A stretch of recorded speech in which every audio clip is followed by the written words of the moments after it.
Olha só, pessoal, o Chevette placa preta 1990, impecável. Tá só um pouco sujo, tava guardado, tá indo para receber um trato. Muito novo, impecável, zerinho, zerinho mesmo, galera, ó. Placa preta, como vocês sabem, né? Faz parte de um clube. Muito novo mesmo, galera.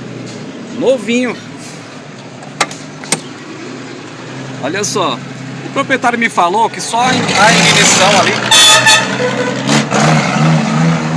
ignição ali, que vai colocar uma nova agora, mas ó, gente, tá impecável, muito novo, tá indo agora para tomar um banho.